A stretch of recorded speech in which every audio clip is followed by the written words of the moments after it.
Hey guys, how's it going? Welcome to part 2 of my laundry room mini-series. It is still cold as balls here today. If you're joining me from my last video, I just finished up this sheet metal brake that I built based off of Bob Claggett's design. I've linked to his video in the description below. Today I am making myself some joist hangers. I began by laying out the sheet metal and cutting it into sections roughly 2.5 inches wide by the length of the sheet. I know absolutely nothing about metal, so I can't tell you what kind of metal this is. My washing machine recently died on me, and since it was 20 years old, my wife and I figured it was time to just replace it.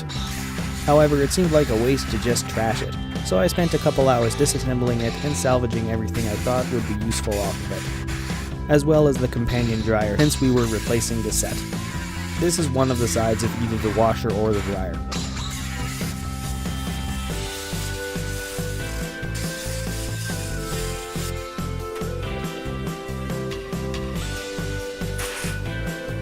Once I have the sheet cut into strips, I measure out and cut them to 17 inches length. Off camera, I used an 11 by 17 piece of paper to work out a template for the size I need, and I'm using these measurements.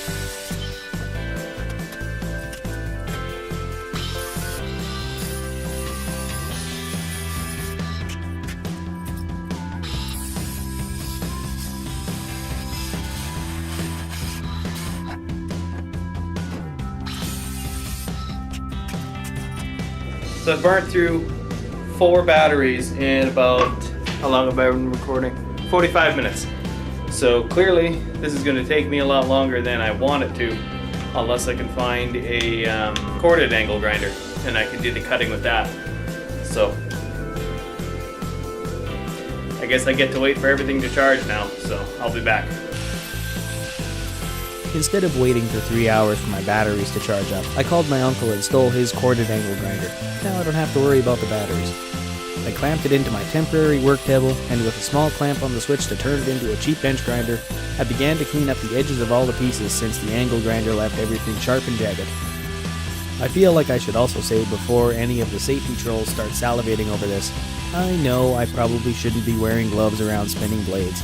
However, once I had everything cleaned up, I went back to my workbench, also known as pile-up subfloor for my ongoing basement renovation and melamine that I've been shuffling back and forth for the last year. I had traced out my template on the workbench and began to mark out the bend lines into pieces.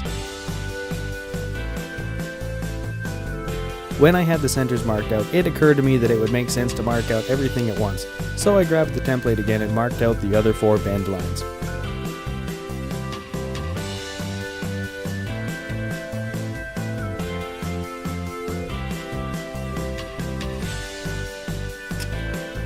At this point, I grabbed the metal brake, clamped it to my workbench, and began to bend the pieces. It took a few before I found a system that worked the best, but after a while I figured out that it was easiest to bend the 2 45-degree bends first. Pound them flat with a hammer. Bend the wings. Then with a 2x6 clamped in my temporary work table, line up the marks with the center and edges of the board, bend it as much as I could by hand, and finish it off with a hammer. Repeat several more times.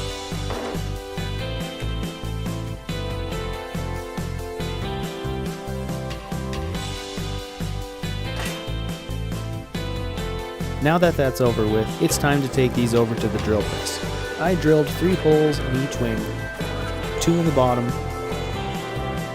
and depending on the side of the hanger, 1 or 2 holes there.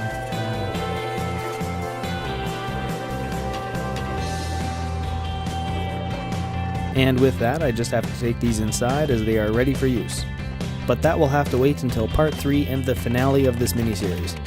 If you haven't seen it yet, I'd like to ask that you check out the first video of this miniseries and check out the sheet metal brake build. Otherwise, part 3 will be out next week. I'll have both videos in the description below. Thanks for watching, have a good one.